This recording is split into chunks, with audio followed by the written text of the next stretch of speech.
Hello,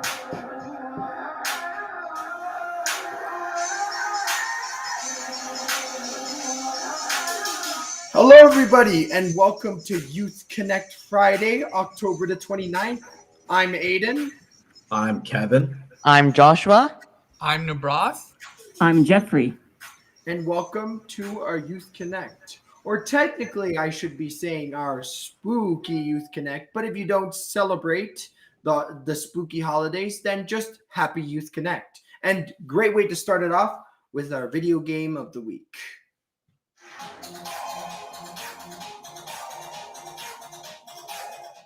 So for anybody new or anybody that has been a recurring visitor or watcher of our show, we always start with our video game of the week, where I spotlight one game that I think that you should check out.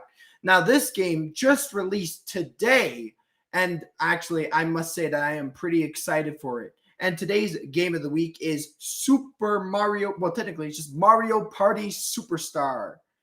Now, I'm going to say calling all superstars. The Mario Party series is back with 5 classic boards from the Nintendo 64 Mario Party games.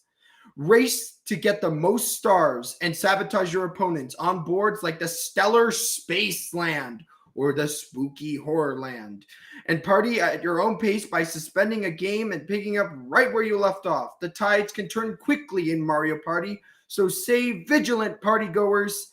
All modes, just so you guys know, all Mario Party game modes can be played online. So if you have a friend that also has Mario Party, guess what? If you can make it to each other, you can play online and see who is the real superstar. This game is absolutely amazing because it also brings over 100 classic mini games from the Nintendo 64 and Nintendo GameCube games from those Mario Party games. I think it concludes 1 through 7, which is an insane amount of games, and they chose the best of the best. Now, don't get it confused with Super Mario Party All-Stars. That one's different.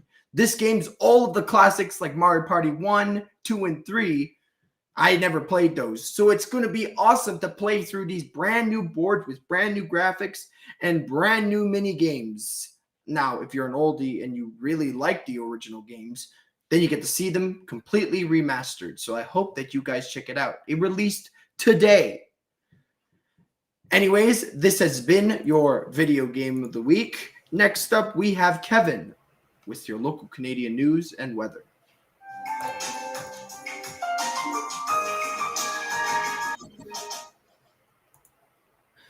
Good afternoon, everybody, and welcome to this edition of Youth Connect. The time is now 3:34. I'm your host, Kevin Aruja, but now we've got the headlines. Ontario reports 419 new COVID-19 cases and no new deaths. Martha Rogers calls out John Tory over claim Rogers' dispute only occupies spare time. Trudeau says he plans to lead Liberals into next federal election. Clocks will soon go back in Ontario, and one politician hopes it's for the last time. And we've got a former rugby league player to sue over brain injury claims.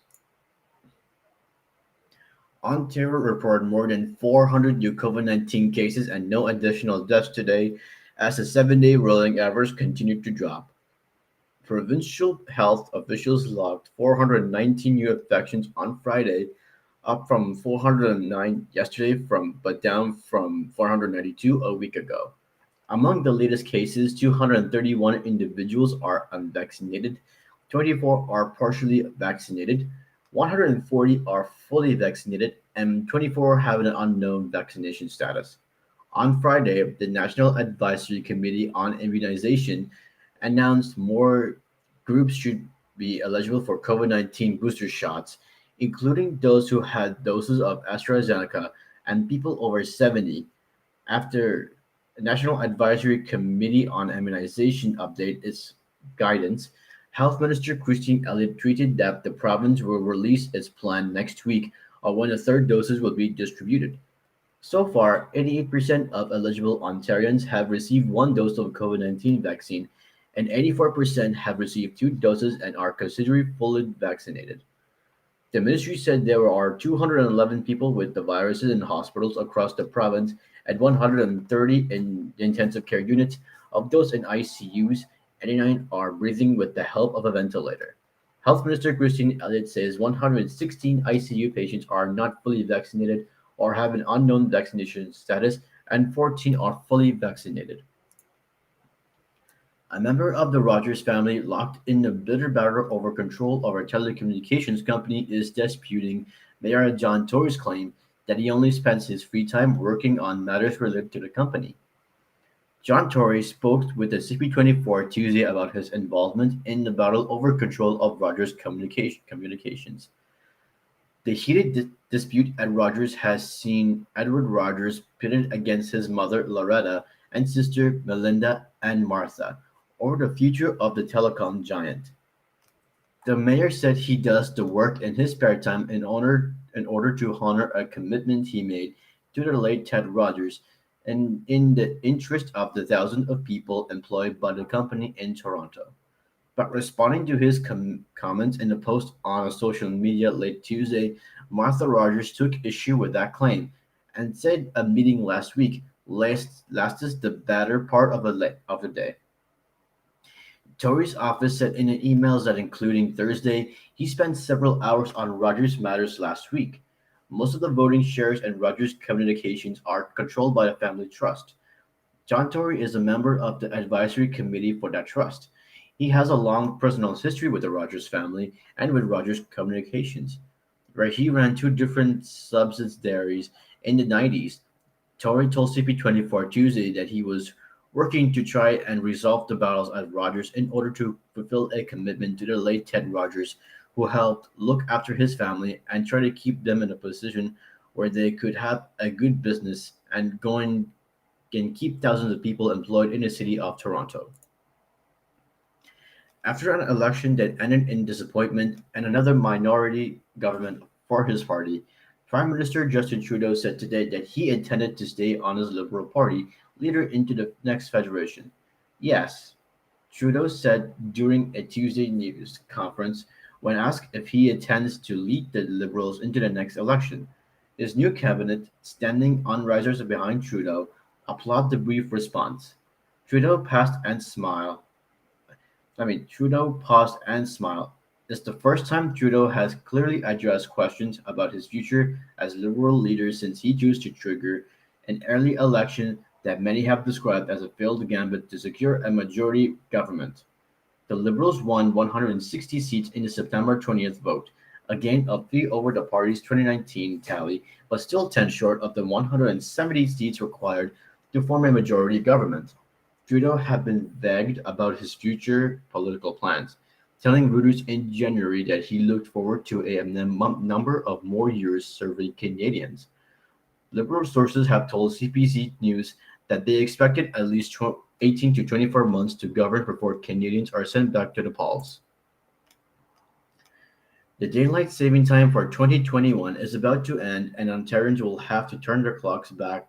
But one politician is hopeful it could be for one of the last times. The time will change in Ontario at 2 a.m. on November 7th, marking the day of daylight saving time and bringing in darker evenings. When daylight saving ends, the sun will set in Toronto at 4:59 p.m. Nearly 1 year ago, Ontario passed legislation would end the biannual changing of the clock, making daylight time permanent in the province. This means that residents will be able to experience more sunlight in the winter evenings, but it would remain dark in the mornings until nearly 9 a.m. in December. But there was one big catch: the legislation only comes into effect if Quebec and New York agree to do the same. According to experts, some people will experience a shock to their bodies. Internal Clock said when the time changes, much like the jet lag experience after flying across time zones. On Tuesday, the results of Alberta's referendum on year-round daylight time were released. A tiny majority of Albertans voted against the province adopting it. The last story is a group of former rugby league players is planning to sue England's governing body of the sports for negligence over what they said was a failure to protect them from the risk of concussion during their careers. The group of the group is represented by a firm Rylands Law, which has also launched an action on behalf of an ex-rugby union player against World Rugby, the Rugby Football Union, and the Welsh Rugby Union. Former Wigan and Brighton player Bobby Goulding is part of a test group of 10 former rugby league professionals involved in an action against the Rugby Football League. Goulding has been diagnosed with early onset dementia and probably CTE, which is chronic traumatic encephalopathy, which is a progressive brain condition thought to be caused by repeated blows to the head. The players allege in a letter being sent to the RFL that, given the significant risk of serious or permanent brain damage caused by concussions, the governing body owned them as individuals, professional players, and duty to take reasonable care for their safety by establishing and implementing rules in the respect of the assessment, diagnosis, and treatment of actual or suspected concussion and subconcussive injuries. Ireland's law said it represents a wider group of more than 50 rugby league players ranging in age from their 20s to their 50s, many of whom are showing symptoms associated with neurologic complications. The RFL said it will continue to use medical evidence and research to reinforce and enhance our approach. In today's weather forecast, we got a light rain this afternoon. The temperature is now 12 degrees centigrade. And on tomorrow afternoon, we're getting in another light rain. The temperature will be 10 degrees centigrade. That's all the report on weather. Hurricane weekend, folks. And next time, we've got Aiden for War Gaming News. Oh, thank you so much, Kevin. I am so happy to hear that we get an extra hour of sleep, guys. Oh, it's going to be absolutely lovely. But you know what? Daylight savings is a bit confusing at times. But honestly, having a beautiful night's sleep is just a great way of waking up. Oh, and technically, we'll wake up earlier than usual. So if you wake up at 9, you'll wake up at 8. Pretty interesting. For your second gaming news, I want to talk about a specific emulator. Now, before we get into everything that what is an emulator is basically a simulation of a certain thing. Now, what we're emulating, what this company is emulating is that they're emulating PS3 games. So RPCS3, an emulator which first began in 2011, has come a long way since it made its first tentative steps towards making PS3 games playable on a PC. From those humble beginnings, the team behind it have announced a huge milestone. Everything, and I mean everything, ever released on the PS3 will now boot up on the PS3 emulator.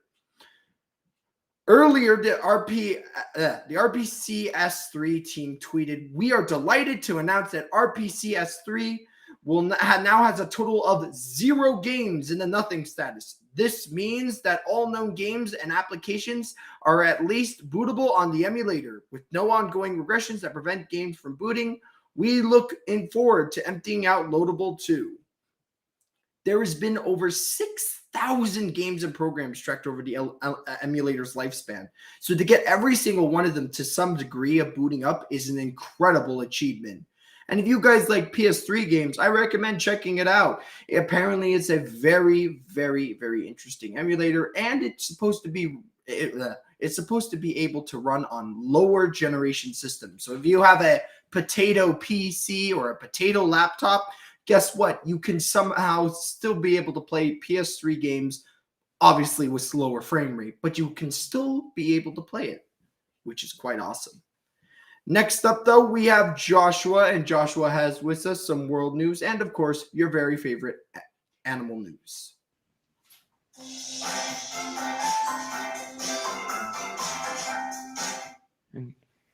Good afternoon. Welcome to Youth Connect. Here's what's happening around the world.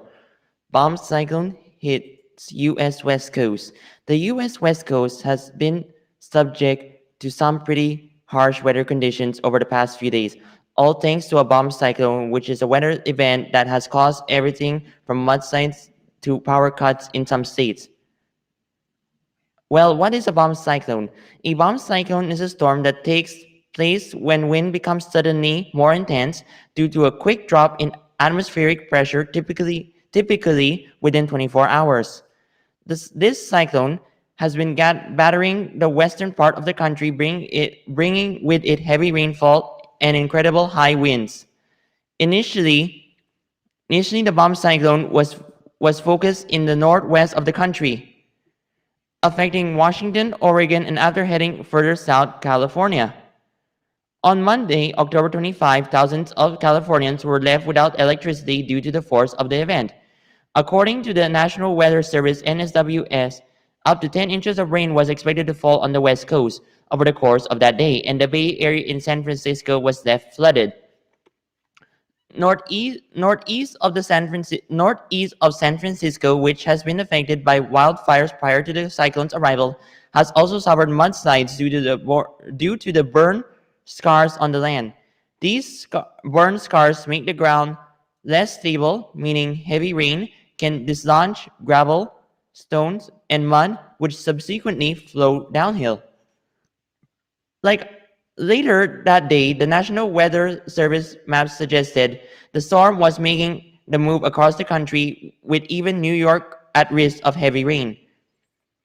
Florida sues Biden over contractor vaccine mandate. The state of Florida on Thursday said U.S. President Joe Biden's administration over its coronavirus vaccine mandate for Florida contractors, opening yet another battleground between Republican Governor Ron DeSantis and the White House. The lawsuit announced by DeSantis at a news conference that alleges the president doesn't have the authority to issue the rule, that it violates procurement law. DeSantis has vowed legal action over the federal vaccination requirements and fought masking and vaccine rules implemented by local governments in Florida. He recently announced he would call state lawmakers to the Capitol next month to pass legislation to combat vaccine mandates enacted by private businesses.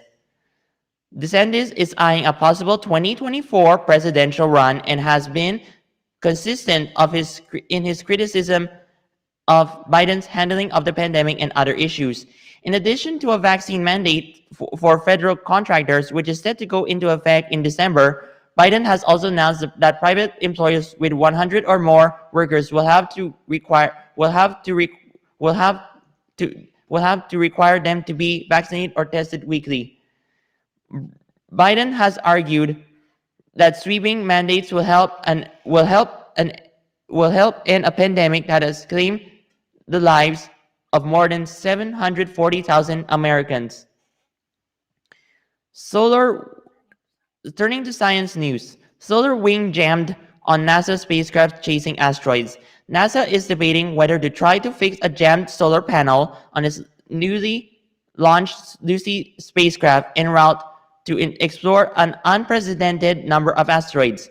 The problem cropped up shortly after the spacecraft October 16 left off on a 12-year journey. After measuring the electric current this week, NASA reported Wednesday that one of the Lucy's two giant circular solar panels is only between 75% and 95% extended, and a lanyard is holding it in place. Any attempt at reopening the wing, which is 24 feet in diameter, would not occur before mid-November. So far, the problem has not affected Lucy's outbound flight, so there's no rush to figure out the next step, according to NASA. Everything else on the spacecraft is working properly. The nearly $1 billion mission seeks to explore 7 so-called Trojan asteroids that share Jupiter's orbit around the Sun and another space rock closer to home. Lucy should swoop within 965 kilometers of each target. Turning to animal interest news. Bull moose crashes Northern Ontario shed hangout. Recently, a Northern Ontario man and his friends were hanging out in his shed on a Saturday night. When a large moose came to join the party, the encounter was captured on video. Jacob Rantala said the wild animal showed up about 10 p.m. at his shed on a farm in Wanup, just over 20 kilometers south of Sudbury. He said the animal was not aggressive at all and even let Rantala pet it several times. Morgan Kirkis, a spokesperson for the Ontario Ministry of Natural Resources and Forestry, told CTV News in an email that this is difficult to estimate age based on the video, but the male moose and antler development would suggest it was yearling or up to 2.5 years old. Several behaviors exhibited in the video indicate the animal may have been infected with brainworm, which is often fatal. A moose infected with brainworm could be this bold and unafraid of people. Moose become infected where they eat snails or slugs infected with brainworm or larva. While feeding on vegetation, Kirkis said, "This is Joshua Show reporting for Youth Connect. That's it for me. Now I'll send it back to you, Aiden." Thank you so much, Joshua. I am very, you know what, that's very sad to hear that something so fatal could happen to that moose. That does make sense, though, because animals are not very fond of humans and usually won't go around unless they're seagulls or pigeons. Those kind of birds don't have any fear towards humans, but most animals don't like being around humans. So it's sad to hear that, and I hope that they can help the animal if they can. For your last news, usually we do our board game of the week, but now I want to do something that's a bit more on the spooky side. I know if you don't like spooky stuff or you don't celebrate the Halloween season, it's perfectly okay. Then you could just have it as a horror. And this is the Halloween Murder Mystery Game Kit, but it's a friendly version called Monster Mansion. Let me tell you a bit of the story. Madzi Entist, the world-famous eccentric inventor, has invited all the monsters she knows to a party at her haunted mansion. And what a group she has invited. Count Dracula, the Wicked Witch of the West, the Phantom of the Opera, and they'll all be there, plus many more shambling, oozing, grunting outcasts. At the party, Madzi intends to unveil her latest invention, Normalo, a potion that could turn any monster into a human being with just a swallow. But what's this? Someone has stolen the only bottle. Who among all the creeps and ghouls at the mansion tonight could have done it? This is quite interesting because, you know what? It's not like who died or who killed who. It's more of a kid-friendly version, being like, who stole the mysterious Normalo? Are they planning to turn everyone into humans? Or what's the story? You'll have to find out. This is a very interesting thing, and if you guys want to get it, it's at Indigo or Chapters or any of your retail board game stores. I recommend that you check it out, especially if you don't like too much scary stuff. It's a bit of a family-friendly version. Next up, though, we have Nebraska, and Nebraska has with us some movie and podcast news, including facts.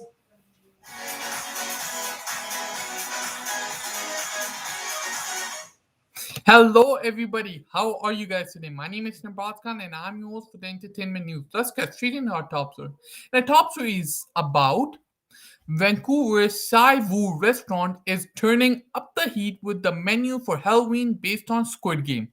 The Netflix show from South Korea, head chef Hen Seung-min, a first-generation Korean Canadian, will be orchestrating the night in costume as the front man, the mysterious masked villain from the show. Han, who binge watched the show like many others, including me, says it reminded him of when he used to play games like Squid Game as a child. We played all day and until dark or until we were so exhausted, he said, referring to the game where teams play in a squid-shaped course. His menu will feature modern and traditional takes on Korean food, like rice cakes skewered with cheese and a honey butter sauce, a squid sausage, and a Colby beef pasta, and much more. And also a Korean school box, a nod to the scene in the series. Among others, in between courses, he says guests will have the chance to play children's games featured in the show. There's PUBG, where players try to cut out a shape from a hot piece dalgona candy, like I told you last story, and Gungbo, where players make wages and guess how many marbles their opponent is holding, and Dakchi, a game with two tiles where each player tries to flip their opponent's tile by smashing them on the ground. I'm pretty sure if you guys have seen the show, you know about this, but if you haven't, these are the games. But where each but beyond the show themed costumes, masks, and games, Horn says it's more than just a Halloween party. The food and games are the celebration of his Korean heritage. 15 years ago, I couldn't imagine Korean culture becoming what this big thing it's become. He said. Also, I can see there's a lot of demand by Vancouver people who are craving for Korean food too. As a Korean, I'm really happy about it to see this, and I'm still looking forward to seeing these things getting bigger and bigger. Isn't that awesome? And so you eat your dinner or lunch or whatever, and you get to chance to play, right? Isn't that awesome? And that's what entertainment is, right? If you're doing it, if a business is doing that, that's awesome, right? So so now here's a question for you guys. Why do you think I also do, and my family does it, when my whole family goes to a restaurant, all of a sudden we take out our phones and we do our phones and etc, right? But here you won't, because you will be playing games, and which is so it's a good idea. Isn't that awesome? Okay, so let's before I go to my second story, I'd like to give you guys a fact of the day. And today's spooky fact of the day is, drum roll. Okay, did you know trick or treating was brought? So Irish immigrants brought Halloween to the U.S. So these guys, Irish immigrants, brought Halloween to the U.S. So during the mid 1800s, a flood of Irish immigrants fled from the potato famine to the U.S., bringing the tradition of Halloween with them. And another big fact is, even jack o' lanterns, right? They bought jack o' lanterns to US, right? These were their traditions, and that's it, right? They brought it in. It went bigger. And another fact is, did you know there was no candy until the late 1950s? Yes. Before the 1950s, people used to give out toys, a lot of different stuff to people or whoever came to the door, right? But nowadays they give candies, right? So candy makers thought of this plan. They said, why not give candy instead of all of these things, right? But yeah, that's why. Isn't that amazing? And that's history, right? Big, big history. Yeah, so let's get to my second story. And my second story is, from ukuleles to guitars to harmonicas and kazoos, the basement of Ron Merker's Edmonton home is stuffed with this musical collection that's been 35 years in the making. I keep going through and I always get lost around 1,700 or something. Merker said about how many instruments he has crammed into a lower level of his home in the Inglewood neighborhood. I get bored or start counting the same thing twice. So I would say probably close to 2,000. Two narrow walkways allow Merker or his visitors to wander through the collection, which, despite looking a bit chaotic, is very organized. My wife and I traveled a lot, and whenever I went to a different country, I picked an instrument or something from there, said Merker, who has focused on his collection and taken up teaching music since retiring from his job in the RCMP Human Resources Department. The collection features a Ukrainian section, a Middle Eastern section, and even a hillbilly section. And though the instruments are on display, they're definitely not just for show. Mirka's passion for music started when learning the guitar, which led to the banjos, which led to playing the bass. Now he can tinker just about anything. Everything's playable, nothing's not playable. He said of his collection, I don't buy stuff just to be a wall hanger. It's got to be playable. Merker admits that he hit a few wrong notes in creating the museums like displays in the basement. Get it? Wrong notes of the home where he has lived for about 25 years. So he had lived in the home for 25 years and now that's his museum, right?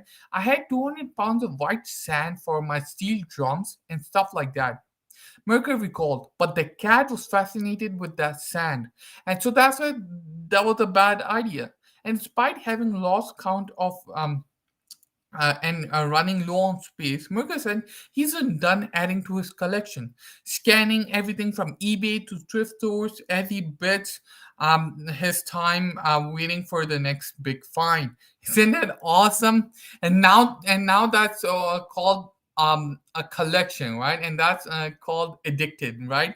I wouldn't say but addicted, but it is on that line. It's amazing. Honestly, it's amazing, right? A collection. I also have a collection of books, but it's not a lot, right? But that's a collection, about 2,000 stuff of instruments, all instruments, and that's collecting, right? Which is amazing, right? Just comment down below what you guys think. So before I go to my third and final story, I'd like to give you guys a tip of the day. And today's tip of the day is, of course, the Halloween tip. So let's say even if you're going out with your brothers, sister, young brothers, just go see in the Ontario's guideline. It's very helpful. It's for your safety, and just wear a mask. Even if you're giving out candy like I am, just wear a mask if possible, and just see the guidelines, and which will be helpful. Thank you for that. So let's go to my third and final story. So my third and final story is Halloween is just around the corner, and that means the resurgence of your favorite activities like haunted house and lights festivals. This year, you won't have to travel outside the city to see spooky light show. Savage Lights returns this year to get you in the spooky spirit and to raise funds for sick kids. I repeat, sick kids. Located in Etobicoke, this Toronto family home is transforming into a Halloween light show this weekend. The annual light show has been running twice a year since 2018 during the Halloween season and the winter holidays, just like their Christmas lights show counterpart. The lights show will feature over 60,000 LED lights synchronized. Imagine that, 60,000, which is not easy to synchronize, but they did it. To festive music and 92 hand-built screen to display animated lights. Um, Baroon, the owner of the home, told he's happy to bring joy back to the neighborhood and raise funds for the good cause. I chose tickets because for me, the holidays are all about the kids. And what better way to share and the light of the season than to support a hospital that's continually striving to do better and support kids and their families, says Barone. The light show is located at 1 Fletcher Place and runs from October 29th to October 31st. There are no tickets for the event, but a donation to Sick Kids is really, really highly recommended. The family's goal this year is to raise $5,000 for the hospital. It just melts my heart, man. That's awesome. That's really awesome. It's great, right? To see that and it's no tickets, right? It's free because and there are a lot of haunted house which do take money, but this is absolutely free. So like I said before, so these guys are located at 1 Fletcher Place, and it's in Etobicoke, and it is a little far, but like I always say, and I've always said that a good drive with your family, a long drive, doesn't hurt, right? And speaking of haunted house in Melton, it's a big one too. It's a light show and also a little of haunted house. It's not a house, but it's a journey. It's called Pumpkins After the Dark. It's a light show, and it is You have to pay just right online in the internet, pumpkins after dark, and you'll get it right. Just contact them before registering, and that's all. Yeah, and that's all from me. As always, this is Nambaskan from Youth Connect. I'll see you all next week. Happy Halloween. Thank you. Back to Aiden. I must say that the first news that you gave me, oh, first of all, thank you, Nebraska, for the news that you shared. I feel like the first one was probably the most interesting to me because I just was listening to it and it was amazing. And I was seeing that the person is named Sai Wu. This guy is going above and beyond. His workers are wearing the outfits from Squid Games, and he's going to be dressing up as what is his name? The front man. The front man with the black mask, yeah. With the dark mask, yeah. So that's awesome. That's effort, right? Even that's effort, right? Every and even the staff is a salute to them, right? They're just inviting people over and having a good time, and the objective of is having a great time, and he's doing that. That's awesome. You know what? It puts putting in effort makes everything just so much better. But to get the cherry on top, we got to get there quick. For the cherry on top of our Youth Connect, next up we have Jeffrey with live music.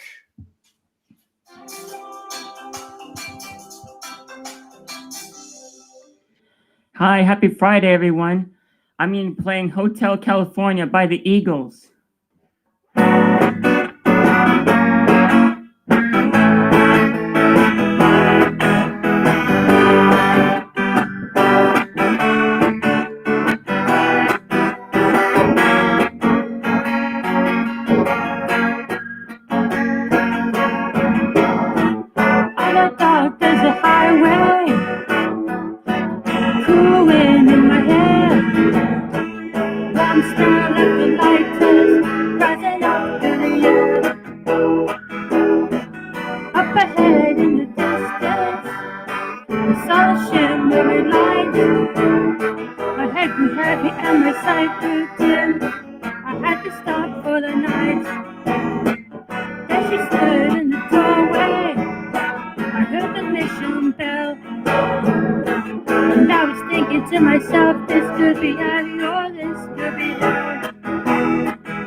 Pretty woman, she calls friends.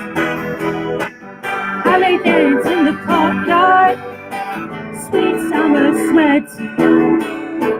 Some dance to remember, some dance to forget. So I call up the captain, please bring me my wine. He said we haven't got that spirit here since 1969. And Steelers voices are calling from far away. Wake you up in the middle of the night to hear them say, welcome to the Hotel California. Such a lovely place, such a lovely face. Living up in the Hotel California. Any time of year, you can find it here.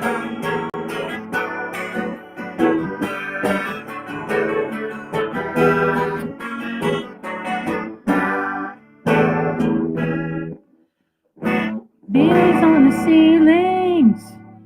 The paint ceiling. The paint champion ice. And she said we are just prisoners here of our own device. In the master's chambers, gather for the feast. They stab it with the stealing knives, but they just cannot kill the beast. Last thing I remember, I was running to the door. I had to find the passage back to the place where I was before. Relax, said the night man. We are programmed to depart to the side. You can check out anytime you like, but you can never leave.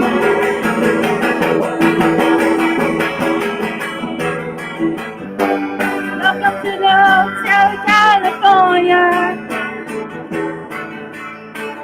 Such a lovely place. Such a lovely place. Living in the Hotel California. Time of year, you can find it here. Welcome to the Hotel California. Such a lovely place. Such a lovely place. Living in Hotel California. Don't be surprised. Bring your alibis.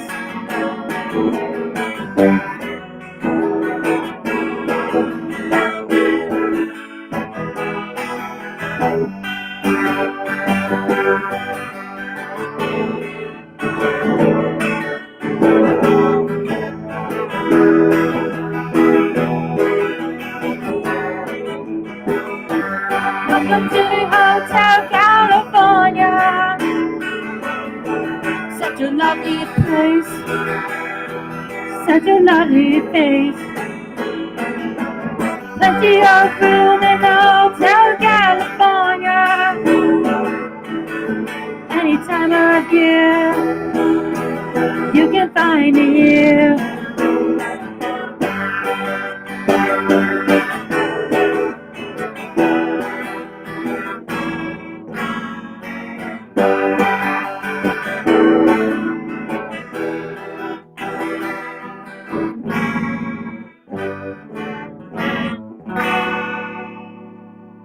Thank you so much. Have a great Friday, and it's back to you, Aiden.